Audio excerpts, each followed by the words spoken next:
அனைவருக்கும் நமஸ்காரங்கள். உலகெங்கிலும் வாழும் எனது அருமை கடகராசி நேர்களே, கடக லக்ன நேர்களே, கடும் போராட்டத்தில் இருக்கக்கூடிய கடகராசி நேர்களுக்கு துன்பங்கள் நீங்கி இன்பங்கள் பெறுகின்ற காலமாக இந்த ஆவணி மாதம் இருக்கும் அப்படிங்கிறதாங்க நிதர்சனமான உண்மை. ஏன்னா ஏன் கடும் போராட்டம்னு சொல்கிறேன்னா, அஷ்டம சனி அவ்வளோ அவஸ்தையை கொடுக்குது. கண்டக சனியில் சுருண்டு போய் இருந்த நீங்கள் அஷ்டம சனியில் கொஞ்சம் நிமிர்த்த முடியுமா அப்படின்னு பார்த்த நீங்களுக்கு பிரச்சனை அதிகம். குரு பகவான் இப்போ லாபஸ்தானத்தில் இருக்கார். ஒரு சைடு பணம் வருது, ஒரு சைடு அப்படியே போகுது. கேரளாவில் நடந்த வெள்ளத்தை தாண்டி உங்கள் வாழ்க்கையில் தினமும் வெள்ளம், தினமே பிரச்சனைங்க. ஒரு நாள் நிம்மதியாக ஒரு நிமிஷம் சந்தோஷமாக இருந்துட்டீங்கன்னா அடுத்த ஒரு வாரம் ஃபுல்லாக பிரச்சனையை சந்திக்கக்கூடிய ராசி இந்த கடகராசி. ஏன் ஜென்ரலாக கடகராசி இவ்வளோ பிரச்சனையை சந்திக்கிறாங்கன்னு நான் நிறைய வீடியோ போட்டிருக்கேன். இருந்தாலும் இந்த ஆவணி மாதத்தில் ஒரு சின்ன விஷயத்த சொல்லிடுறேன், அதுக்கு பரிகாரமும் சொல்லிடுறேன். கடகராசி 4வது ராசி, காலபுருஷ தத்துவத்தின்படி 4வது ராசி. 4 நாளே சுகஸ்தானம், தாயார் ஸ்தானம். என்னதான் கடகராசிக்காரங்களுக்கு நல்ல நேரம்னு ஒன்று இருந்தாலும் நடக்காது. நிறைய பேர் சொல்லுவாங்க சூப்பரான டைம், யோகம் நடக்கிற நேரம் கடகராசிக்கு ஆஹா ஓகம்னு சொல்லுவாங்க. ஆனால் நடக்காது. காரணம், கடகராசினியர்களுக்கு திருஷ்டிங்கிறது ரொம்ப ரொம்ப அதிகமாக இருக்கும். நீங்கள் சாதாரணமாக சந்தோஷமாக இருக்கீங்கன்னு சொல்லிட்டாலே அடுத்த நாள் ஜுரம் வந்துடும். ரொம்ப சந்தோஷமாக இருக்கீங்கன்னு சொல்லிட்டீங்கன்னா அடிபட்டு கீழே உண்டு கிடப்பீங்க. இந்த அளவுக்கு திருஷ்டி அதிகமாக உண்டு. என்னை பொறுத்த வரைக்கும் ஒரு மாதத்தில் முதல் திங்கட்கிழமையோ ஞாயிற்றுக்கிழமையோ கடகராசினியர்கள் விநாயகர் பகவானுக்கு ஒரு தேங்காய், சூர தேங்காய் உடைக்கிறது ரொம்ப ரொம்ப ரொம்ப நல்லது. அதே மாதிரி மாதத்தில் 2 நாட்கள், முதல் நாளாகவும் இருக்கலாம், லாஸ்ட் நாளாகவும் இருக்கலாம், 15 தேதிக்கு ஒன்ஸ் திருஷ்டி சுற்றி போடுறதுங்கிறது ரொம்ப ரொம்ப முக்கியம்.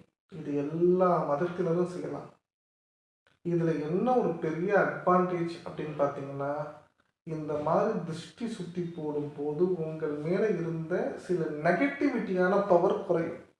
கடகராசின்னா நெகட்டிவிட்டி கிடையவே கிடையாது. கடகராசினா பாசிட்டிவிட்டி தான். கடகராசியால் வாழ்ந்தவர்கள் கோடி, வளர்ந்தவர்கள் கோடி, சந்தோஷமாக இருக்கிறவங்க கோடி. இன்னைக்கு ஒருத்தன் கோடியில் இருக்கான்னா அவனுக்கு உதவிய ராசி எதுன்னு பார்த்தீங்கன்னா கடகராசியாக தான் இருப்பாங்க. வெளியில் பார்க்குறதுக்கு ரொம்ப கோபக்காரங்க, சண்டை போடுறவங்க, ஏன் மனசில் பட்டதை ஓப்பனாக பேசுகிறவங்க யாருன்னு பார்த்தீங்கன்னா இந்த கடகராசிக்காரங்க தான். ஆனால் அதுக்கப்புறம் அது ஒன்றுமே இருக்காதுங்கிறத யாருமே புரிஞ்சிக்க மாட்டாங்க. கடகராசியை பொறுத்த வரைக்கும் கண்ணில் பட்ட ஒவ்வொரு விஷயத்தையும் நம்புவாங்க.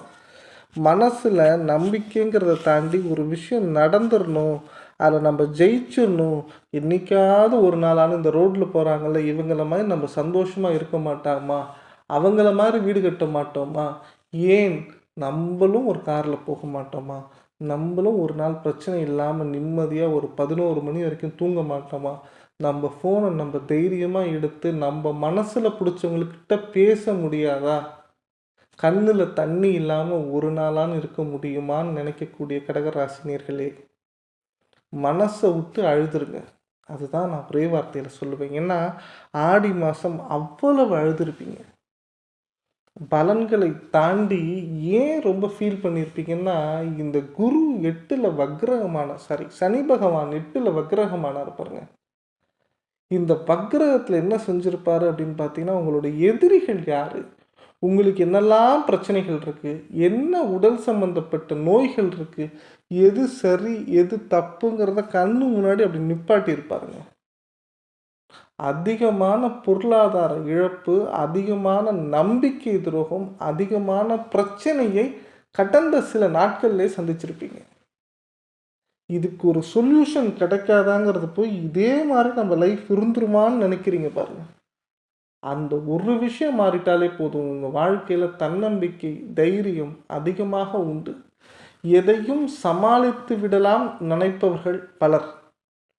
எப்படி வந்தாலும் நம்ம சமாளிச்சுட்டு போகணுங்கிறது நினைக்கிறவங்க தான் கடகராசிக்காரங்க. உங்களுக்கு இந்த ஆவணி மாதம் ஒரு துன்பம் விலகி ஒரு இன்பம் கிடைத்தால் கூட சந்தோஷம்தான். ஆனால் இங்கு பல துன்பங்கள் விலகி இன்பங்கள் கிடைக்கப் போகிறது அப்படிங்கிறதா நிதர்சனமான உண்மை. காரணம் என்ன அப்படின்னு பார்த்தீங்கன்னா, கிரகங்கள் உங்களுக்கு 12ஆம் வீட்டில் போன மாதம் இருந்துச்சு. 1 அல்ல 2 அல்ல 3 கிரகங்கள். அதுவும் விரயஸ்தானத்தில் இருந்தது. நிறைய விரயத்தை பண்ணியிருப்பாங்க. அடுத்தது போன மாதம் இந்த 3 கிரகங்களும் லக்னத்துக்கு வந்தது. ஒரு 30%லேருந்து 20% லாபத்தை கொடுத்துருக்கும். இந்த மாதம் 3 கிரகங்களும் குடும்பஸ்தானம்ங்கிற வீட்டுக்கு வருது. ஸோ இனிமே என்ன அப்படின்னு பார்த்தீங்கன்னா, உங்களுக்கு பிரச்சனைங்கிறது கிடையாது.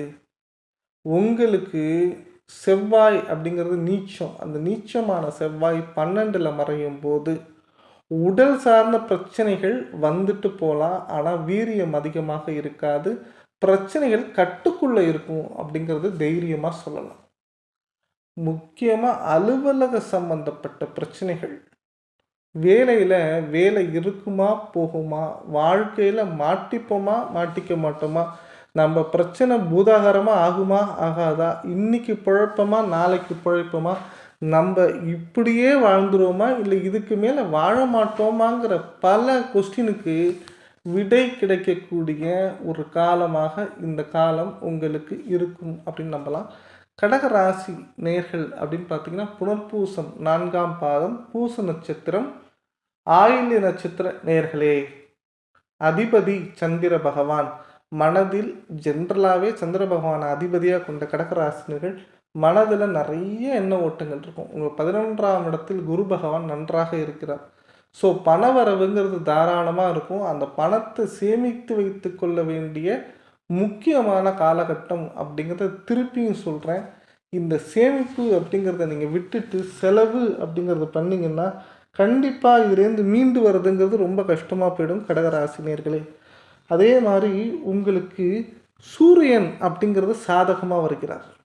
உங்களுடைய குடும்பஸ்தானாதிபதி குடும்பத்திலே வரும்போது லக்னத்தில் உங்களுக்கு பவர் அதிகமாக கிடைக்கும். ஸோ என்ன ஆகும்னா, குடும்பத்தில் இருந்த சின்ன சின்ன மிஸ் அண்டர்ஸ்டாண்டிங், சின்ன சின்ன பிரச்சனைகள் ஒவ்வொன்றாக விலகிவிடும். குடும்பத்தில் உட்கார்ந்து பேசி ஒரு விஷயத்துக்கு நல்ல முடிவு எடுக்க முடியும் அப்படின்னா தைரியமாக உட்கார்ந்து அந்த முடிவை எடுத்துருங்க. அதில் சாதகமான நிலை வந்துருச்சு அப்படின்னு சொல்லி நம்பலாம். உங்களுடைய பேச்சில் கவனம் தேவை. எந்த விஷயத்தையும் நம்பி ஒரு வாக்கு கொடுத்துடாதீங்க. கொடுத்த வாக்கு காப்பாற்றுறதுக்காகவே ரொம்ப போராடுவீங்க அப்படின்னு சொல்லலாம் கடகராசினியர்களே. படிப்பு வேலைவாய்ப்பில் நல்ல ஒரு நிலைமை கிடைக்கும். உட்கார்ந்து யோசித்து ஒரு விஷயத்தை செஞ்சீங்கன்னா அதில் தாறுமாறான சந்தோஷம் அப்படிங்கிறது கிடைக்கும். காரணம் என்னென்னா, புதன் நல்லா இருக்கார். இந்த புதன் குடும்பஸ்தானத்திற்கு செல்லும் போது உங்களுடைய பேச்சு வாக்குஸ்தானம் ரொம்ப கரெக்டாக இருக்கும். நீங்கள் சொல்கிற விஷயங்கள் யோசித்து நிதானமாக ஒரு அறிவியல் பூர்வமாக பேசுவீர்கள். சுக்கிரன் 2ஆம் வீட்டிற்கு செல்கிறார். பணம் அப்படிங்கிறது நன்றாக இருக்கும். சேமிப்புங்கிறது நன்றாக இருக்கும். நீண்ட நாட்களாக வர வேண்டிய தொகை வந்து சேரும். குடும்பம் விருத்தி அடையும். குழந்தை பாக்கியம் ஏற்படும். காதல் திருமணங்கள் கன்ஃபார்ம் ஆகும். இந்த காலகட்டத்தில் சுப நிகழ்ச்சிகள் அதிகமாக பங்கு பெறுவீர்கள். சுப நிகழ்ச்சிகள் அதிகமாக உங்களை சுற்றி நடக்கும் அப்படின்னு சொல்லலாம். இந்த மாதத்தின் தொடக்கத்திலேயே கடகராசினியர்களுக்கு பல நல்ல செய்திகள் வரும். இந்த மாதத்தின் இறுதியில் எந்த விஷயம் நம்ம செய்யணும், யாரை நம்பணும், எது செய்யக்கூடாதுங்கிற ஒரு கிளியரான பிக்சருக்குள்ளே இருப்பீங்க. மனசில் சந்தோஷம் அப்படிங்கிறது அதிகமாக ஓடக்கூடிய காலகட்டம். உங்களுடைய பேச்சு திறமை வெளிப்படுத்தக்கூடிய காலகட்டம். அலுவலகங்களில் மூத்த அதிகாரிகளும் சரி, உங்களுடைய எந்த இடத்துல இருந்தாலும் சரி, உங்களுக்கும் மற்றவங்களுக்கும் பிரச்சனை இருந்தால் அந்த பிரச்சனை சுமூகமாக முடிஞ்சிடும் அப்படின்னு நம்பலாம். 3ஆம் இடத்து அதிபதி கேது நன்றாக இருப்பதினாலும் அவர் இந்த மாதத்திலேருந்து அஸ்த நட்சத்திரத்தில் முடிவு பெறுகிறார். இந்த அஸ்தத்திலேருந்து உத்திரம் போகிறதுனால என்ன ஆகும் அப்படின்னு பார்த்தீங்கன்னா, உங்களுக்கு உண்டான எந்த ஒரு விஷயத்தையும் தைரியமாக எடுத்து செய்ய முடியும். அதே நேரத்தில் கடகராசினியர்களுக்கு உத்திரமில் கேது செல்லும் போது நினைத்த விஷயங்கள் நடக்கும்னு சொல்லலாம். நீங்கள் வெளிநாடு போகணும்னு நினைக்கிறீங்க, வெளியூரில் போய் ஜாயின் பண்ணி தங்கி படிக்கணும்னு நினைக்கிறீங்க, லாங் ட்ராவல் டெய்லி பண்ண போகிறீங்கன்னு நினைக்கிறீங்க. இல்லை சார், நான் தெரியாமல் ஒரு விஷயத்தில் போய் மாட்டிக்கிட்டேன், அதுலேருந்து வெளில வருவேனா அப்படிங்கிறதான் பெரிய பயமாக இருக்குது. நிம்மதியாக தூங்க முடியல, சாப்பிட முடியல, ஒரு பயம், இனம் புரியாத பயமாக இருக்குது. ஒவ்வொரு நாளும் ஒரு விதமான தொந்தரவு மனசில் இருக்குது. என்றைக்காவது இந்த டேட்டு போகாதா, அந்த டேட்டு போகாதா, அது பிரச்சனை சால்வ் ஆகாதா, இந்த பிரச்சனை சால்வ் ஆகாதான்னு யோசித்து மனம் விரும்பி பெறுறேன் அப்படின்னு நினைக்கிறவங்களுக்கு ஒரு திருப்தியான காலகட்டத்தை கண்டிப்பாக கேது பகவான் ஏற்படுத்தி தருவார் அப்படின்னு சொல்லலாம். சனி வக்ரகமானதுனால சனி பகவானுடைய வக்ரகத்தன்மை சாதகமாக இருக்கிறது. வீடு வண்டி நிலபலங்கள் வாங்குவதற்கும் கட்டி முடிப்பதற்கும் யோகம் உண்டு அப்படின்னு சொல்லலாம். உங்களுடைய பேச்சு சிந்தனை வழக்கு அப்படிங்கிறது எல்லாமே வெற்றி அடையும் அப்படின்னு சொல்லலாம். உங்களுக்கு நீண்ட நாட்களான இருந்த நண்பர்கள் வட்டம் அதிகரிக்கும்.